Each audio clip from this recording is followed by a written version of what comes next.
They took pleasure in winning battles, not in creating a plan that would lead to an effective and efficient outcome. Saddest of all, they came to see themselves as naturals, eminently qualified to be in charge, people who were good at fighting and winning political battles and beating enemies into submission. Serving in government was not the means to an end to create a better country, but an end in itself. The purpose of their government service was to accumulate personal power and to exercise that power over others. They didn't have a noble cause, even though they always acted as though they did, but a hidden need to wield power and maintain control of their little domain. You can tell who they are just from watching TV. They enjoy ridiculing their opponents. They tell you how smart they are whenever possible. Some of them like to belittle other people, setting them up as straw men just to knock them down. I will leave it to you to figure out what this says about them psychologically. Sometimes their personality is so ruling class that you don't even need to watch with the sound on to tell who they are. Just watch their body language, the way they hold their head, or the thrust of their jaw. They just know they are superior to you, though they may try to hide it by telling you how they are there to help you, as if you needed their help to run your own life. I never took these people too seriously until they stopped being content with their own tiny fiefdoms and started turning their attention to the nation and people like me. Back in July 2012, President Barack Obama said, "If you've got a business, you didn't build that." Well, I did build a business. Senator Elizabeth Warren said, "There is nobody in this country who got rich on his own. Nobody." Really?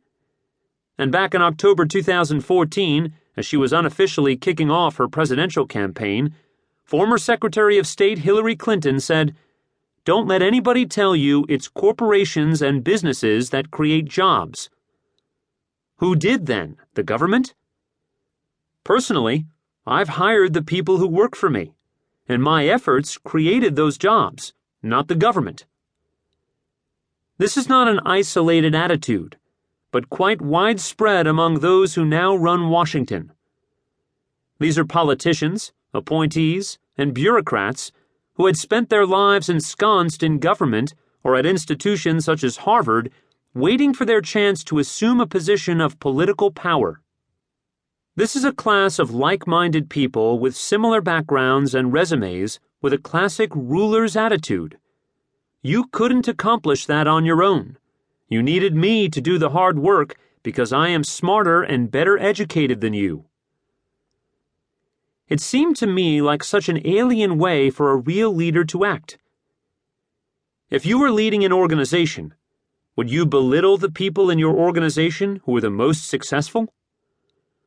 Wouldn't it make more sense to thank and congratulate them for a job well done, to encourage them to do even more in the future, and to empower them to achieve more success?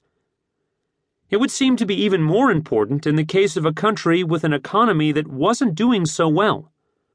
A real leader would be a cheerleader for accomplishment, not denigrate it. So I began to think of these people as what they are, the ruling class. They view their jobs not as leaders who encourage the rest of us to make the most of our talents, but as people who are superior, as though they are the shepherds and we the sheep. They ridicule the successful and do everything they can to make the population dependent on them. Conspiracies of the Ruling Class is the story of how I came to understand the behavior of people with this mindset. First, we will examine the historical roots of the ruling class. Our founding fathers knew all about them. They rebelled against their tyranny and set up a government designed to make it hard for a ruling class to assume control. But after 100 years of trying, it seems that the ruling class have finally achieved their goals. We might still have the power to dislodge them, but with the way things are going, we might not have it for long.